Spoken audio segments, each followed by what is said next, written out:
On va diviser les choses que l'on va regarder en 2 ou 3 sections aujourd'hui.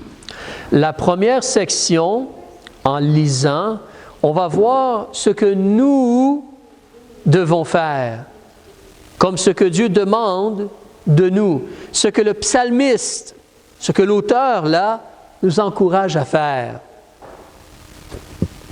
Alors je débute au verset 1. Célébrez l'Éternel, invoquez son nom, faites connaître parmi les peuples ses hauts faits. Et j'y ajoute le verset 2. Chantez-lui, psalmodiez-lui, parlez de toutes ses merveilles. Le psalmiste donc nous encourage à célébrer Dieu, à louanger Dieu. Comme là, tantôt, on chantait « Il m'a sauvé ». Mais le psalmiste nous encourage à vraiment célébrer notre Dieu, reconnaître notre Dieu, chanter à notre Dieu. Chanter et psalmodier, c'est un peu similaire, hein?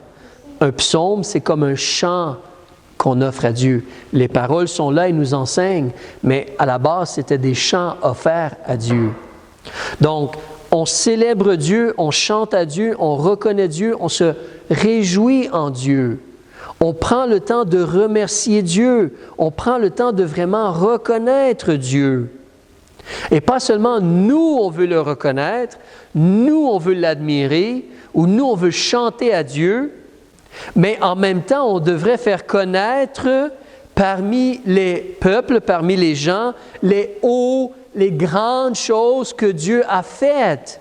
On devrait faire connaître aux gens ce que Dieu a fait. Concernant ce qu'on lit dans la parole de Dieu, concernant ce que Jésus a fait pour nous, concernant Dieu qui a donné son Fils, ou même concernant comment Dieu nous aide dans notre vie et répond à nos prières, et il garde ses promesses.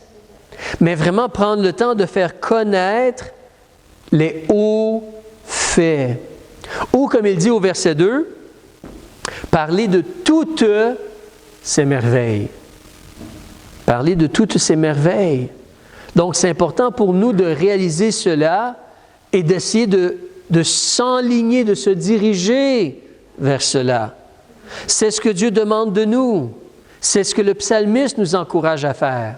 Prendre le temps de vraiment le célébrer, chanter, l'adorer, prendre le temps de parler de lui aux gens autour de nous, parler des grandes choses qu'il fait, parler des merveilles qu'il a faites. On veut faire cela. D'un autre côté aussi, on veut considérer comment on a besoin, pas seulement de reconnaître Dieu, d'aimer Dieu, d'adorer Dieu et de parler de lui, mais il faut demander de l'aide à Dieu. On nous parle justement au verset 1, « Invoquez son nom ». Donc oui, il m'aide, oui, il me bénit. Moi, je lui demande de l'aide et il me bénit. Moi, je le remercie et je le célèbre. Moi, je le fais connaître. Mais pour faire connaître ce Dieu-là, je dois apprendre à espérer en lui, parler avec lui, avoir une vraie relation avec lui. Donc, je veux célébrer Dieu, je veux parler de Dieu, je veux demander à Dieu de l'aide. Rapidement, invoquer son nom.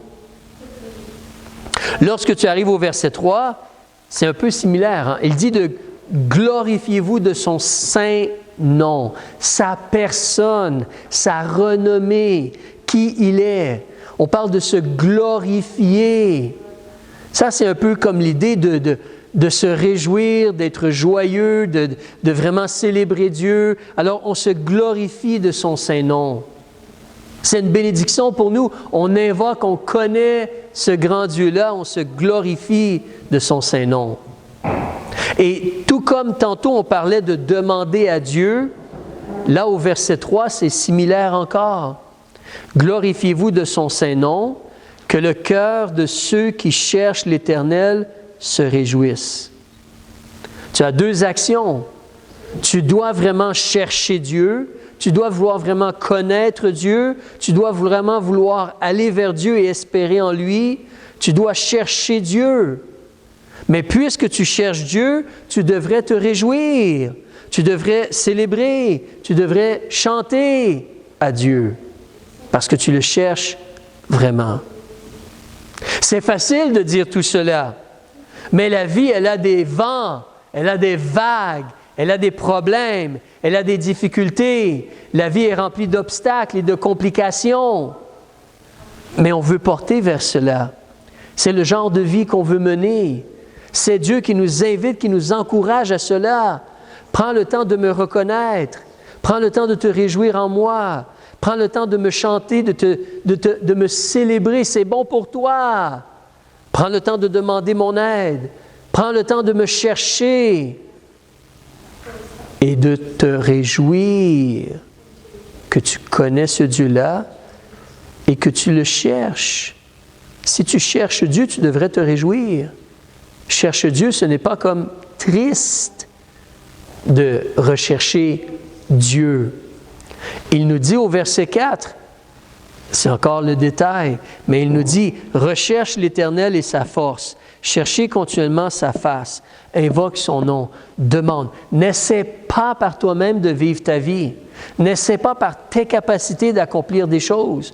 Demande l'aide de Dieu. Demande-lui sa grâce. Demande-lui sa paix. Recherche-le. Recherche sa force et son aide. Recherche sa face, sa lumière, sa présence, sa gloire, sa bénédiction sur toi. Recherche cela. C'est un mode de vie, c'est une façon de vivre. C'est un choix, un engagement, puis on s'y applique, puis on fait attention de continuer dans cela, de ne pas être négligent ou oublié. Il nous mentionne encore au verset 5, « Souvenez-vous des merveilles qu'il a faites, de ses miracles et des jugements de sa bouche. » Alors, tu veux faire connaître ses hauts faits, tu veux parler de ses merveilles, tu veux te souvenir toi-même. Est-ce que nous, on se souvient le Dieu qu'on a? Est-ce que nous, on se souvient de demander l'aide de notre Dieu? Est-ce que nous, on se souvient de se réjouir en Dieu? Est-ce que nous, on se souvient de chercher sa face? Souvenez-vous des merveilles qu'il a faites, de ses miracles et des jugements de sa bouche. Ça, c'est un peu comme on parlait tantôt, c'est que la parole de Dieu, elle est là. Quand on parle des jugements de la bouche de Dieu, ce n'est pas seulement le fait que Dieu punit, mais c'est tout ce que Dieu a dit, tout ce que Dieu a fait, les accomplissements de Dieu. Nous, on peut regarder comme exemple, la parole de Dieu nous mentionne comment l'homme a dû être chassé du jardin. L'homme a choisi de désobéir. On voit ensuite, lorsque Dieu a envoyé le déluge, le jugement de Dieu sur le péché, sur la corruption. On voit ensuite le jugement de Dieu concernant Sodome et Gomorrhe, le jugement de Dieu sur Israël, qui ont été vers l'idolâtrie, la désobéissance, le péché. Alors, les jugements de sa bouche, les paroles de sa bouche, les vérités de Dieu qui sont connues, on devrait se souvenir de ce que Dieu a dit et agir selon ses vérités, selon ce qu'il a enseigné, selon ce qu'il dit.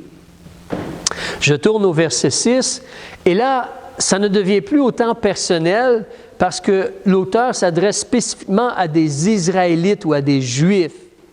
On apprend, mais premièrement, il s'adresse à des Israélites. Tout le monde devrait rechercher Dieu, tout le monde devrait se réjouir en Dieu, tout le monde devrait invoquer le nom de Dieu, encore plus ceux qui sont nés de nouveau, amen. Ceux qui sont nés de nouveau doivent faire cela. Mais là, il parle aux Juifs. Il dit là, vous là, postérité d'Abraham. Donc, souvenez-vous de ces merveilles, vous, postérité d'Abraham, son serviteur, enfants de Jacob, ses élus, la nation d'Israël, les Juifs. C'est lui l'Éternel qui est notre Dieu. Ses jugements sont sur toute la terre. Comme je disais, les déclarations de Dieu, ce que Dieu pense du péché, Dieu l'a démontré. Dieu l'a dit, Dieu a agi. Les jugements de Dieu sont là. Les gens doivent écouter. Verset 8, « Il se souvient à jamais de son alliance, de sa promesse établie pour 1000 générations. » Le traité qu'il a fait avec Abraham, le serment qu'il a fait à Isaac, qu'il a confirmé à Jacob, c'est un statut, une chose statuée comme un ordre à Israël pour être une alliance éternelle, disant « Je te donnerai le pays de Canaan. » Ça, c'est ton lot, c'est ta part, c'est ton héritage. Quand ces gens-là n'étaient qu'une poignée de gens, peu nombreux et étrangers dans le pays. Ils allaient de nation en nation et d'un royaume vers un autre royaume. On fait une petite pause. Donc ici, on voit que certainement Dieu, il est fidèle. Dieu va agir selon ses promesses. Dans le contexte, c'est premièrement Dieu envers Israël. Dieu avait fait des promesses à Israël et Dieu devait garder ses promesses envers Israël. Et il l'a fait. Israël n'a pas été fidèle, mais Dieu a toujours été fidèle. Nous ne sommes pas Israël, on n'a pas un pays qui nous attend nécessairement, le pays de Canaan, mais Dieu a fait des promesses envers nous, comme on a vu la semaine passée avec M. Tite. C'est impossible pour Dieu de mentir. C'est impossible pour Dieu de mentir. Il doit agir comme il a dit. C'est pourquoi on doit connaître ses promesses, réclamer ses promesses et faire confiance qu'il va agir selon ses promesses. Mais eux, ils sont là, Israël, et ils allaient de royaume en royaume vers une nation, de nation en nation, puis tout. Et tu te rappelles au début, donc, en réalité, il y avait Abraham, puis les gens avec lui. Et après cela, il y avait Abraham et Isaac, puis là, Isaac est devenu vieux, il a marié qui? Qui Isaac a-t-il marié? Quelqu'un se rappelle? Oui, Rebecca, exactement, il a marié Rebecca. C'est le signe de félicité pour Rebecca.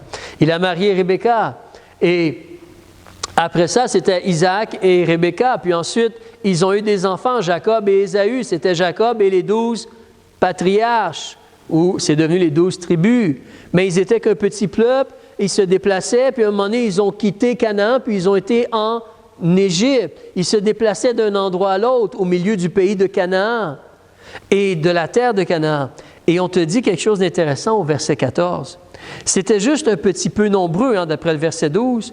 Ils n'étaient qu'une poignée de gens peu nombreux, un peu comme nous peut-être aujourd'hui. Mais Dieu est avec nous. Verset 14, « Il ne permit à personne de les opprimer.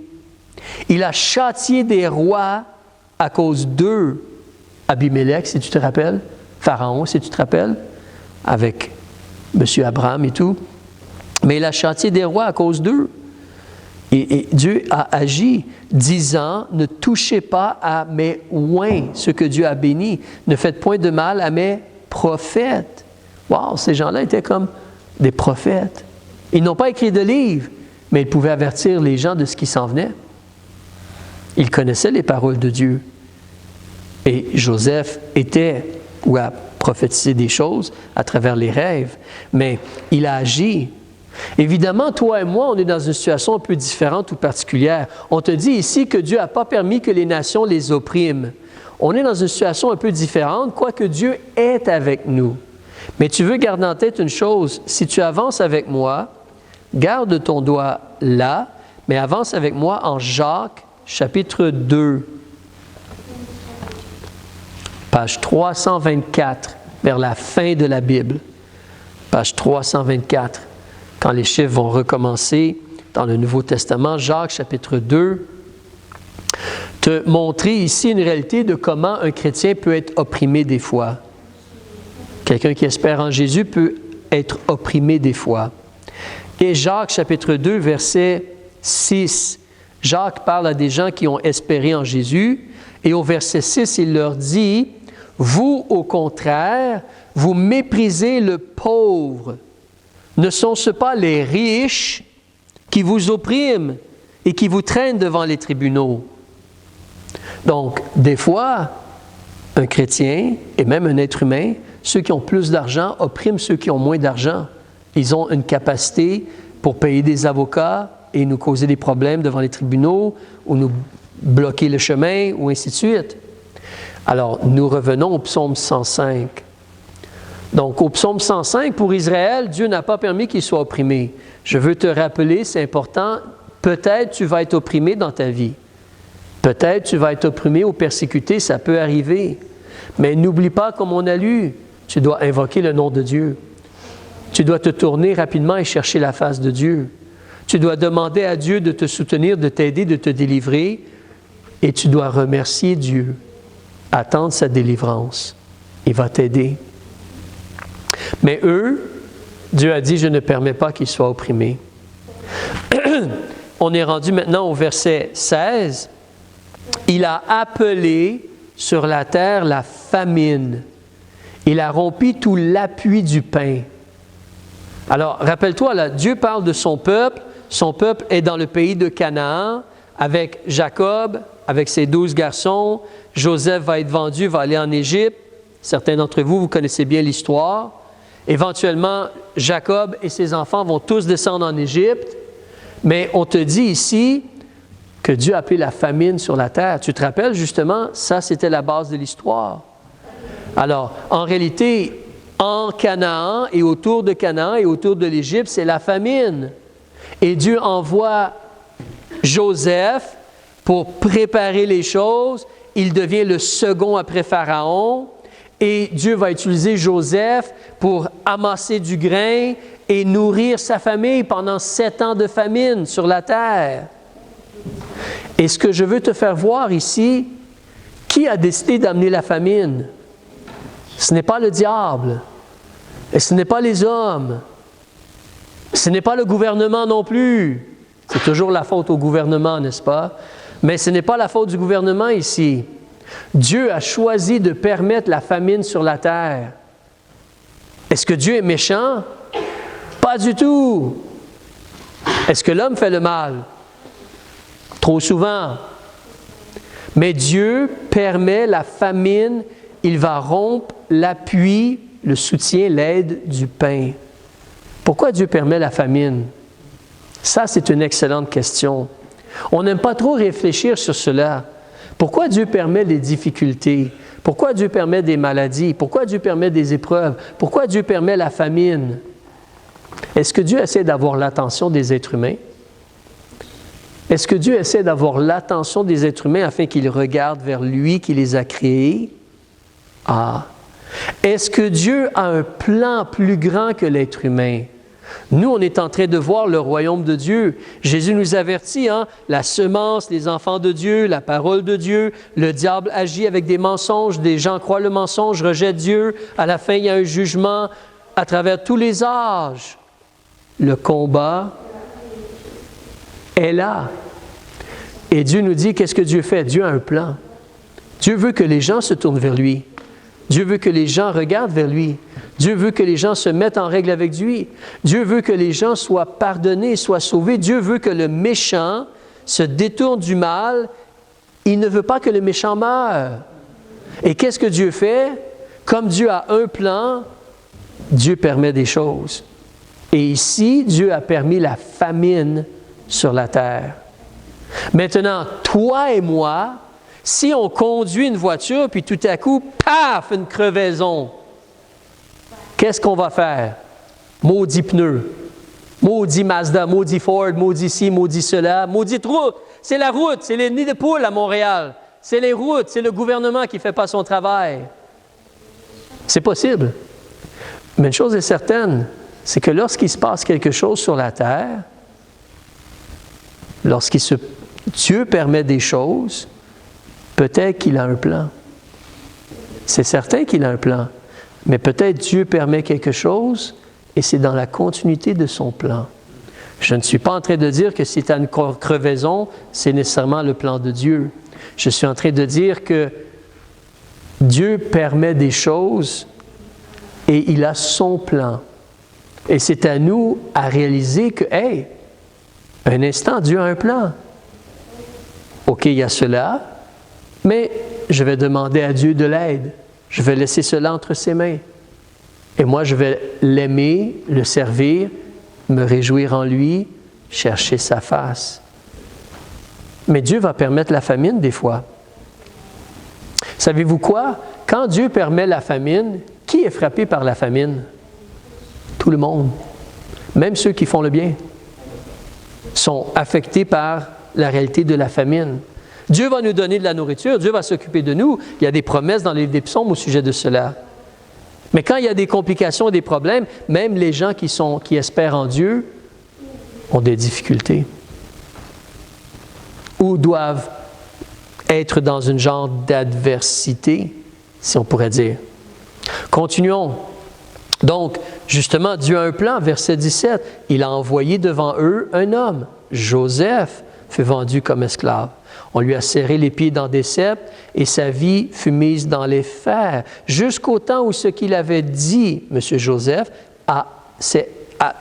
est arrivé, où la parole de l'Éternel l'a fait connaître. Là, le roi, M. Pharaon, l'a envoyé délivrer. Il est sorti de la prison.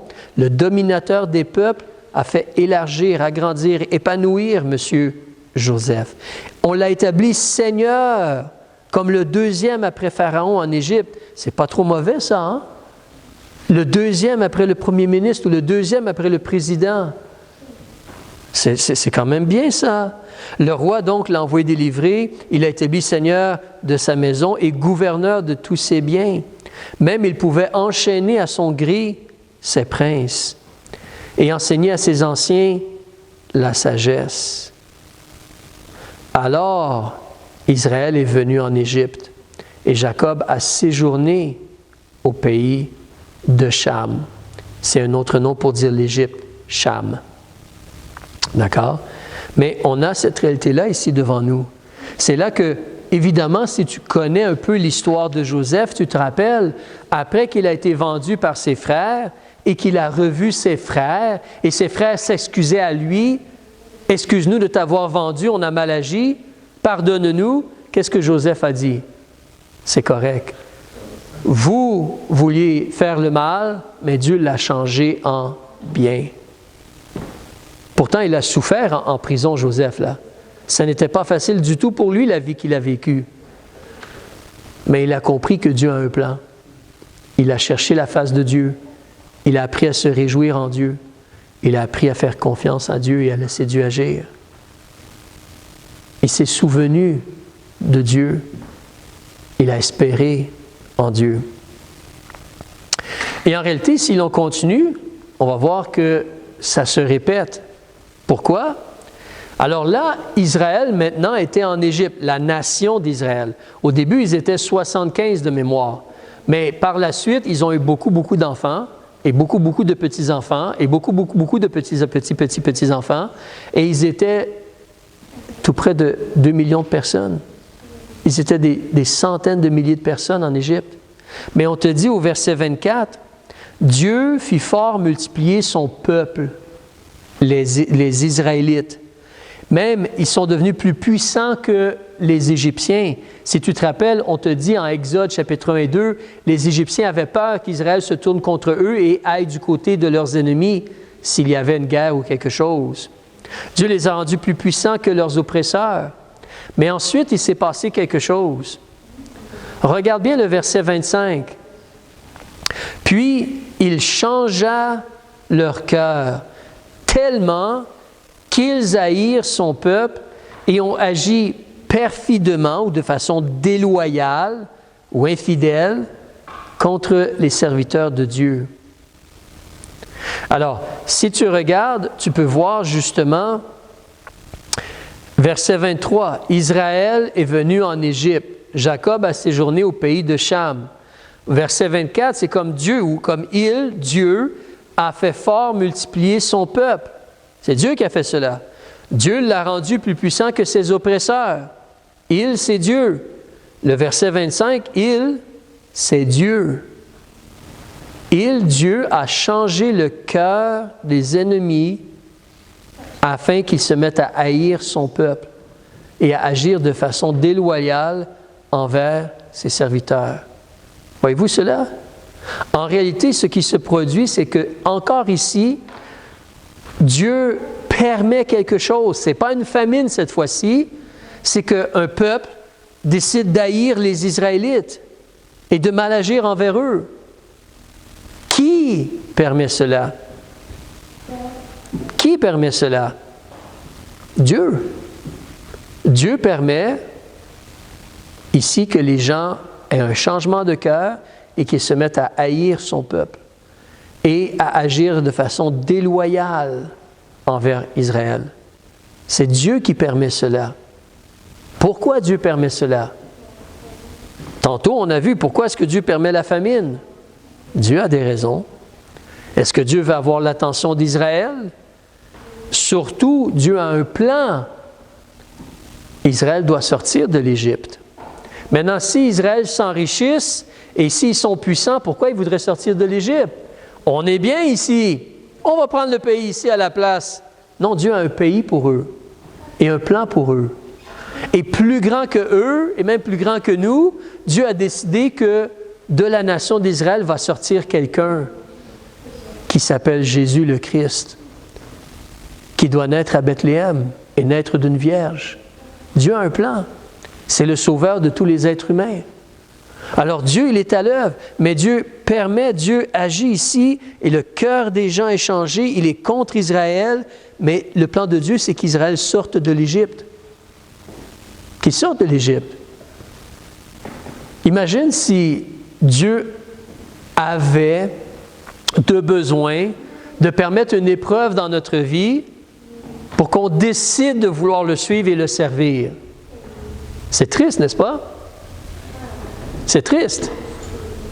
Que Dieu doive permettre que quelqu'un agisse contre nous pour qu'on décide de suivre Dieu et de faire ce que Dieu demande de faire ou d'agir comme Dieu demande d'agir.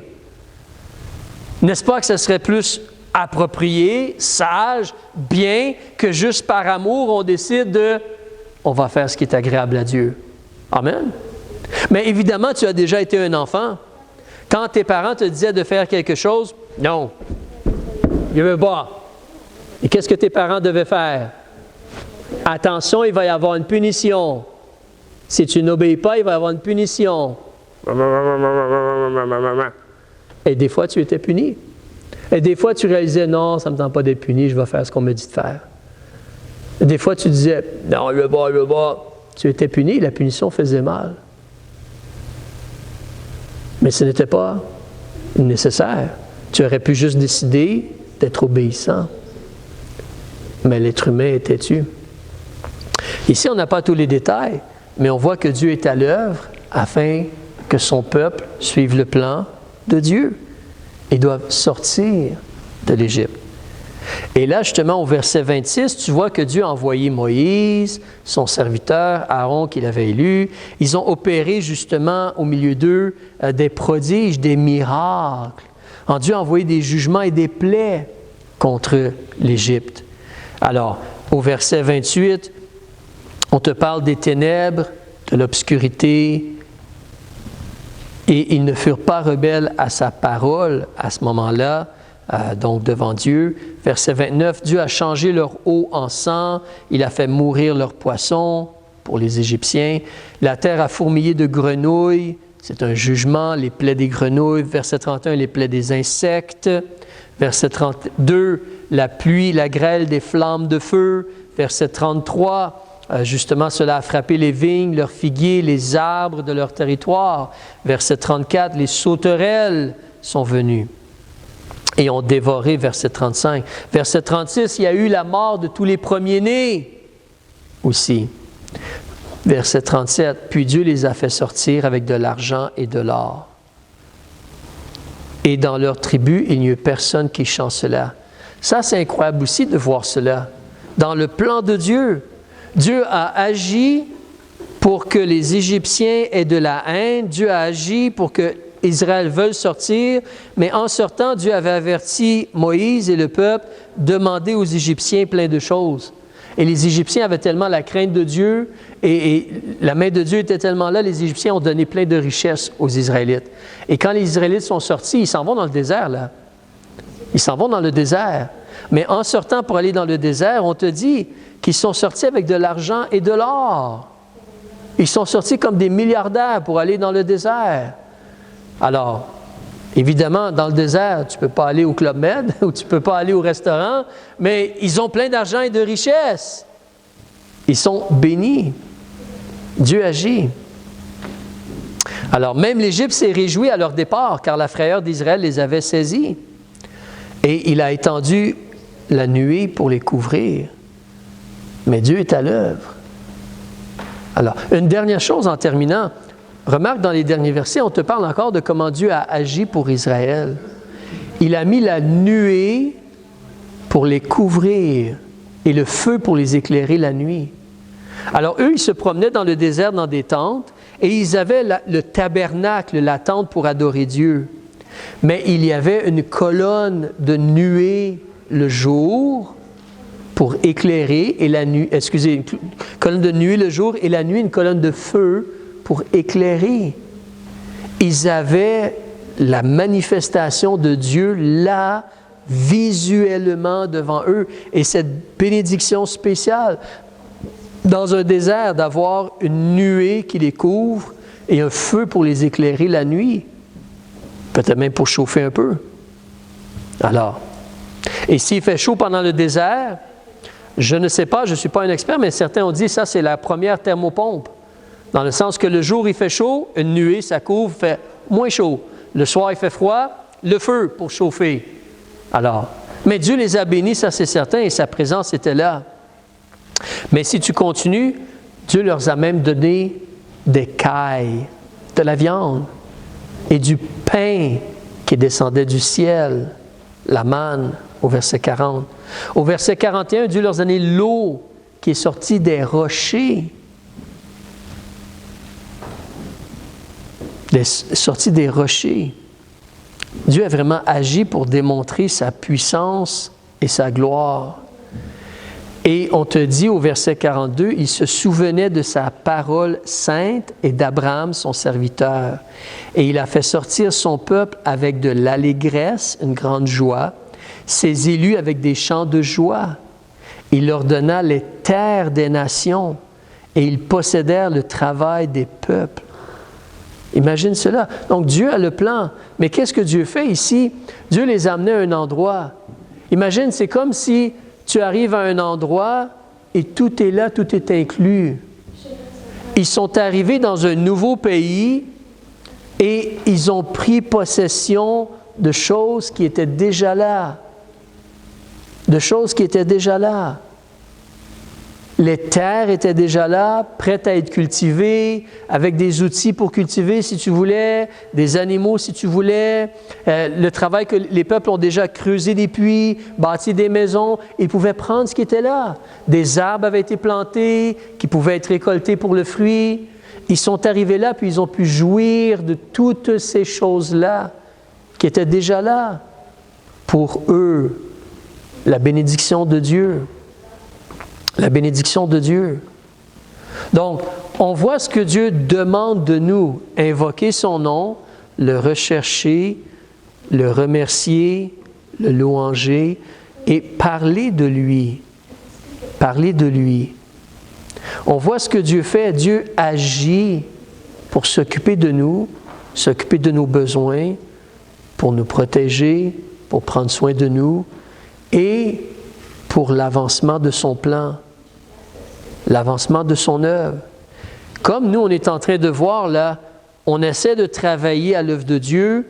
Jésus nous a parlé du royaume des cieux, l'œuvre de Dieu à travers les âges. Mais garde en tête, Dieu, il est à l'œuvre. Et Dieu permet, Dieu fait des choses et Dieu ne se trompe pas. Mais nous, on doit apprendre à lui faire confiance et le suivre, le chercher et surtout, regarde au verset 45. Qu'est-ce que Dieu demande de nous vraiment? Verset 45. Donc Dieu leur donne un pays et afin qu'ils gardassent ses ordonnances et qu'ils observassent ses lois. Louez l'Éternel. Qu'est-ce que Dieu demande de toi? Que tu vives comme il te demande de vivre. Que tu gardes ses paroles. Dieu va garder ses promesses. Dieu va t'aider et te bénir. Dieu a un plan. Dieu va agir pour son plan. Mais qu'est-ce que Dieu demande de toi? Qu'est-ce que Dieu demandait d'Israël? Qu'est-ce que Dieu demande de toi et de moi? Qu'on vive selon les enseignements de sa parole. Pour nous, avec Jésus, le Nouveau Testament, les apôtres ont enseigné, Jésus a enseigné, mais qu'on garde ses enseignements, qu'on observe ses vérités, ses paroles, qu'on agisse comme sa parole nous enseigne d'agir et qu'on le louange. C'est ça que Dieu demande de nous. Donc nous, on veut reconnaître Dieu, on veut invoquer Dieu, on veut rechercher Dieu, mais en même temps vivre comme Dieu demande de vivre. Dieu va garder sa parole, Dieu va garder sa promesse, Dieu va agir. Nous pourrions je termine avec cela, nous pourrions prendre la place d'Israël. On pourrait écrire un psaume sur ta vie à toi. Souviens-toi de ce que Dieu a fait pour toi depuis que tu es jeune. Comment Dieu a agi. Comment Dieu a entendu tes prières ou les prières de tes parents. Comment Dieu est intervenu. Comment Dieu t'a béni. Et toi, qu'est-ce que tu fais? Toi, comment tu agis? Toi, qu'est-ce qui se passe? Toi, quel choix fais-tu? Est-ce que Dieu va avoir besoin de te ramener en permettant des choses dans ta vie? Est-ce que toi, tu vas être trouvé fidèle? Dieu, il est fidèle. Est-ce que toi et moi, on va accepter lorsque Dieu permet des épreuves ou des afflictions ou des famines? Ou est-ce qu'on va se fâcher ou se décourager ou abandonner? Est-ce que nous, on va accepter que Dieu permet des choses et que Dieu a un plan et que Dieu est en train d'agir? Notre part à nous, c'est de reconnaître Dieu, de l'adorer et de vivre comme il nous demande de vivre, d'agir comme cela. On va terminer par la prière. Père, on te remercie pour ce psaume